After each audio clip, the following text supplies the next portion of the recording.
Rascal ప్రాణాలతో ఉండడానికి వీల్లేదు. నేను ఎప్పటి నుంచో చెప్తూనే ఉన్నాను, నువ్వే నన్ను అడ్డుకున్నావు. అడ్డుకోవడం కాదు, సీఎం వాడిని అంత గుడ్డిగా నమ్ముతున్నందువల్ల తొందరపడి మనం చేయకూడదు ఏదైనా చేస్తే నా మంత్రి పదవి ఊడిపోతుంది. అందుకే కొన్నాళ్ళు ఆగండి అని చెప్పాను. ఇలా బొబ్బిలి పడ పరువు తీస్తున్నా మంత్రి సీటు కావాలా నీకు?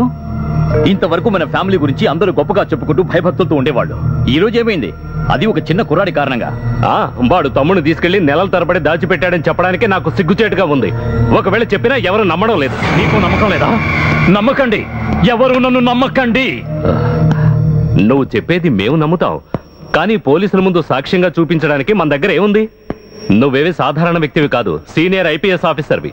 అలాంటి వాడిని కిడ్నాప్ చేసి బంధించి ఎలాంటి ఎవిడెన్స్ లేకుండా చేశాడంటే అంతకంటే మనకు అవమానం ఉందా? అందుకే చిన్ననే చెప్తుంది వాడు బతకూడదు అని. 4 బెటాలియన్ల పోలీసులు రౌండప్ చేసిన తెలివిగా తప్పించుకున్న మాంకాళి దాసు వాడి తుపాకీ గుళ్లకు బలయ్యారు. వాడు ఇంకా బతుకుంటే మనకే ఆపద. అయితే ఫోన్ చేయి దుబాయ్కి. ఒక్క ఫోన్ కాల్ చేస్తే చాలు, అలెక్స్ పరిగెత్తుకొస్తాడు. రెండో కంటికి తెలియకుండా పనిచేసి వెళ్ళిపోతాడు.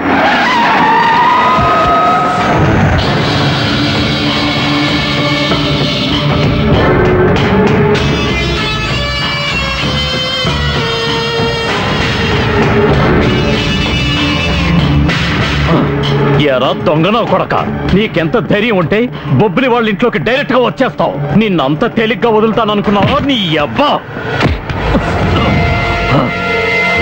నీకు చేతనైంది చేసుకోమని ఆ రోజే అన్నాను కదా. నీ దరిద్ర మొహం చూడ్డానికి అది నేను వచ్చింది. వీణ్ణి అరెస్ట్ చేసి తీసుకెళ్లడానికి. నీ తమ్ముడు ప్రకాష్ రావుని. నా కొడక బయటికి వెళ్ళరా. ఎరా ఎక్కడికొచ్చి ఎవరితో మాట్లాడుతున్నావో తెలుసా? తెలుసు సార్, రాష్ట్రంలో గౌరవనీయులైన వ్యవసాయ శాఖ మంత్రితో అని. 4 సంవత్సరాల క్రితం జరిగిన ఒక హత్య కేసులో నీకు భాగం ఉందని నా దగ్గర సాక్ష్యం. కానీ ప్రస్తుతం వీణ్ణి తీసుకెళ్తున్నాను. పిస్టల్ తీసుకురా, కాల్చి పారేస్తాను. వద్దు సార్. సార్ ఇంకో హత్య చేయకండి, అతను వదిలేయండి. 2004వ సంవత్సరం జనవరి 12వ తారీఖు నేషనల్ హైవేలో వాసుదేవరావు అనే హెడ్ కానిస్టేబుల్ ని లారీ ఎక్కించి చంపించిన కేసులో ప్రకాష్ రావుని అరెస్ట్ చేయడానికి వారెంట్ ఉంది సార్. తొక్కలో వారెంట్? నువ్వేగా వీడికి సపోర్టు. ఏ సాక్ష్యం లేకుండా వారెంట్ ఎలా తెస్తావురా? పోరా బయటికి, గెట్ అవుట్. సార్ ఎప్పుడు ఆవేశపడితే ఎలా? సాక్ష్యం ఉంది సార్. బండరావుడు పానిలా తీసురా.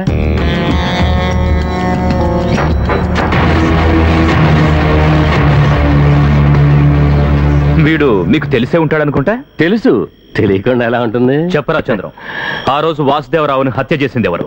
నాకు భయంగా ఉందని చెప్తే నా చేతిలోంచి స్టీరింగ్ తీసుకుంది ప్రకాష్ గారు. ముకుందరావు గారు, మాధవరావు గారు పక్క కారులో ఉన్నారు.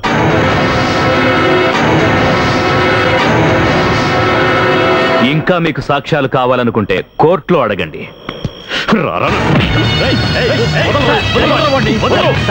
గొడవ చేయకండి సార్ ప్లీజ్. ఇది డీజీపీ గారి స్పెషల్ ఆర్డర్, కావాలంటే ఆయనతో మాట్లాడుకోండి. ముకుంద గారికి మళ్ళీ ఫిష్ అయినట్టుంది. ఆ ఫోన్ ఇవ్వు.